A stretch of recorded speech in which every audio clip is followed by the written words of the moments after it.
I can't be saying I'll topple first and then I'll apply to EC. So remain a member, be a part of it, and contemporaneously vindicate your principle. Absolutely.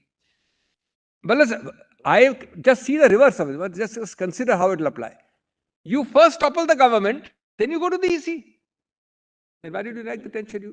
That we understand. No, and also, apropos my Lord Chief Justice query, are you harmonizing or not? One more thing.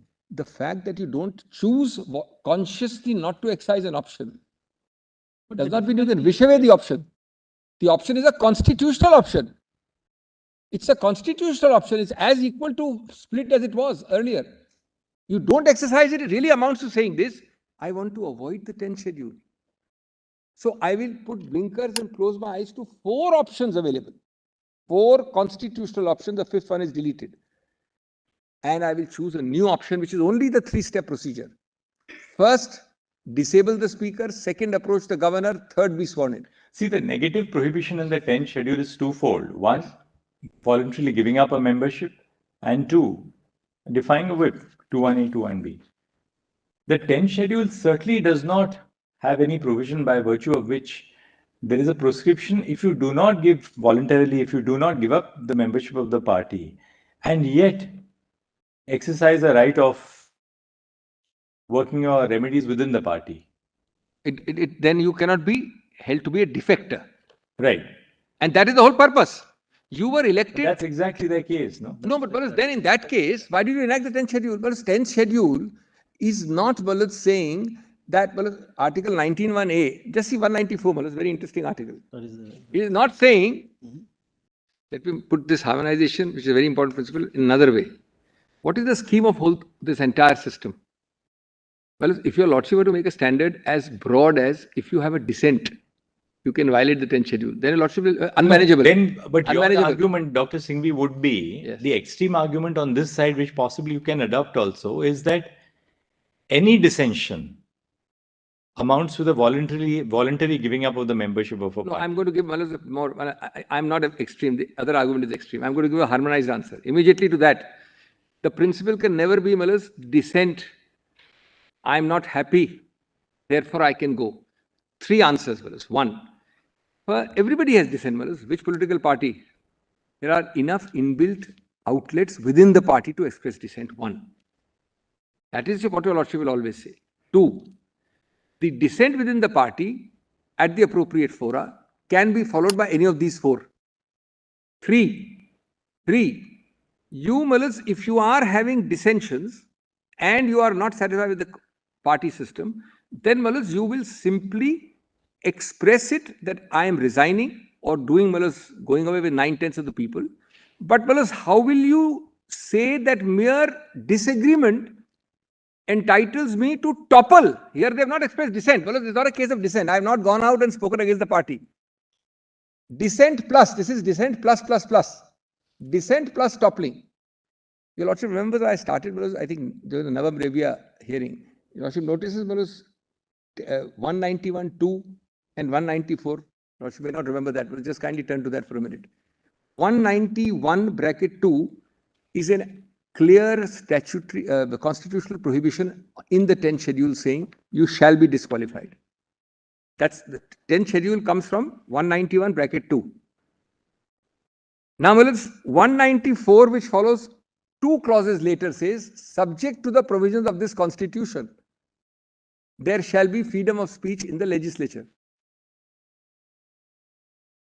And 19(1)(a) is even more reasonable restrictions.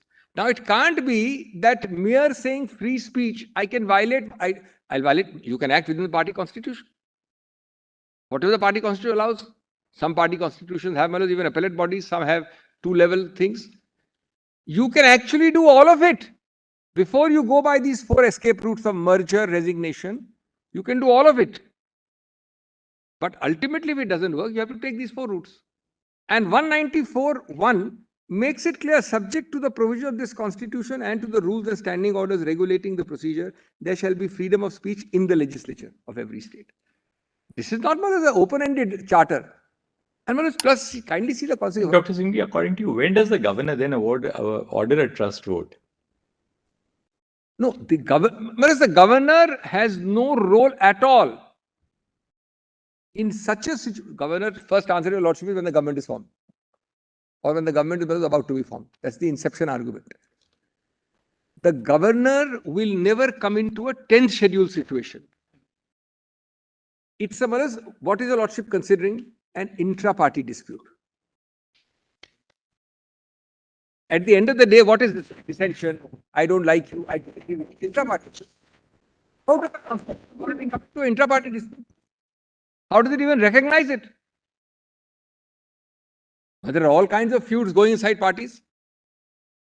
How does my lord lay down in English language a judicially manageable standard to control the governor peeking into intra-party disputes? It will be the thin end of the wedge. This is nothing but political party A intra. The governor will deal with some constitutional issue or something relating beyond intra-party. And how will the governor deal without any specific article, mind you? In a sense, superseding and overdoing the 10th schedule, which is a constitutional article, with 191.2, which we tend to forget. 191.2 read with the 10th schedule. The couple of things. Step one was, as we saw, the three steps that you told us. Just Yes, one second, I'll just go back to it. Correct, Malus. Notice of removal to the speaker. Yes. Resolutions given to the governor and the act of being sworn in as CM. Correct. There's one step earlier, probably one step which you can also add there, which was the governor's trust vote communication. I'm grateful, Malus. I'm grateful. Right. Now, Fourth step. Suppose, notice of removal of the speaker, we are not really called upon to adjudicate upon the validity of the... Except in Navam Rebia. Your lordship, if your lordship chooses to refer, would have that issue. Navam Rebia, if we choose. In the broad, no, I'm saying it arises. I'm not saying your lordship may have to for this case. I'm saying that's the core issue. No, I'm saying, Malus, it's an issue. The governor asked for a trust vote. Yes. Two ways of looking at it. While the governor had material to call for a trust vote, in which case a further issue would arise as to whether he was justified in calling upon Shinde to form the government. Pinpointing, picking out a person and saying... Picking out a person, because correct. Even assuming that the governor had material to call for a trust vote, what is the basis for picking up Shinde? Second, that the governor had no material to ask for a trust vote. There was no valid material at all on the basis of those three circumstances. That's a core question. And Malus, that goes to the heart of the matter. If I may digress for 30 seconds, Mr. Tushar Mehta was right when he quoted the couplet, but perhaps didn't realize that the second sentence applies against him. He quoted Bashir Bhadra to say, "Chup rahe to galat fehmiyan aur bhi badhi. Usne wo bhi suna jo maine kaha nahi. Usne wo bhi suna jo maine kaha nahi." Well, as the governor in his letter at 326 PDF talks of a resolution to exit the government, which doesn't exist at page 55 where the resolution is held there. So he's hearing things jo The resolution doesn't say that we are exiting the government. Yes. So he heard something. We had wanted to.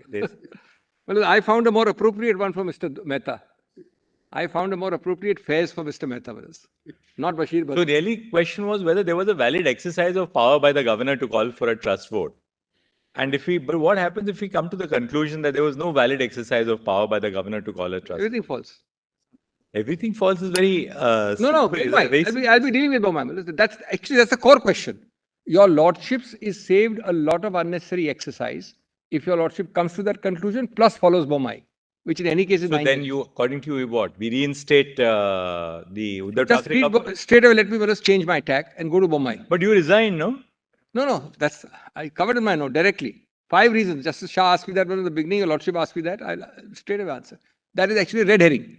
My resignation and not facing the trust vote is irrelevant. Completely. But that's Ms. Dr. No, I'll deal with it. So let me deal with it. So let me deal with that.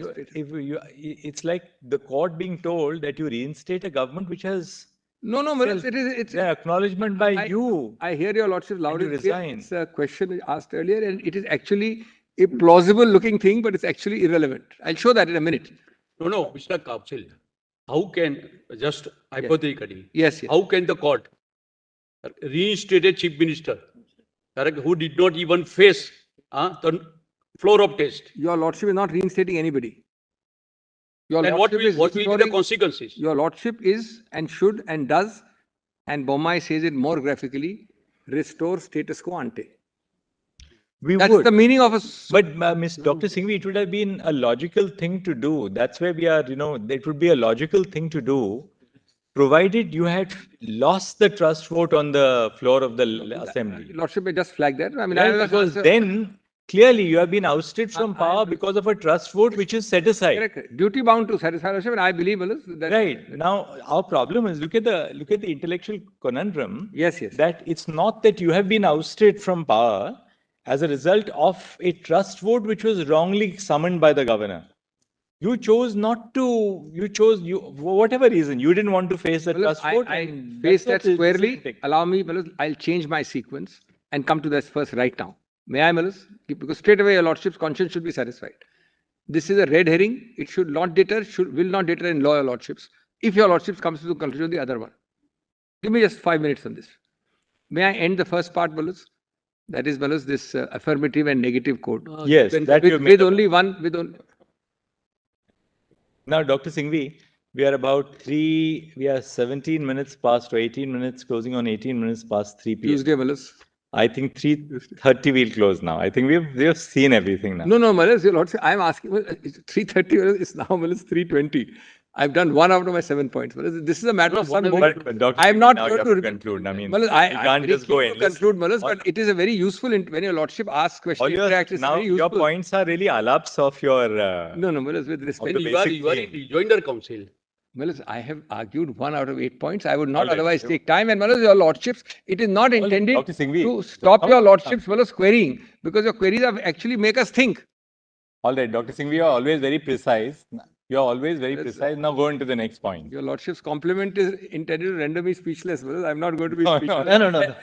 No, it's not Allow like me, that. Malus, a Dr. few Singhvi, minutes. there is too much. The point is, This is, there is a lot of stuff that we have to reflect on now, and we just want you so, to well, now maybe your lordship will just in say a rapid little over fire 4 o'clock. summarize it for us so that we can have. Let me speed along, and Malus, your lordship may give me a few minutes after 4 minutes. See, I am very keen to finish, Malus. I'm not, till now, Malus, I have not repeated a single point. I've given your lordship a new facet. Now not interrupt you. Go ahead. Yes. So, well, let me end this first point by saying, let me end the first point by asking myself a reverse question.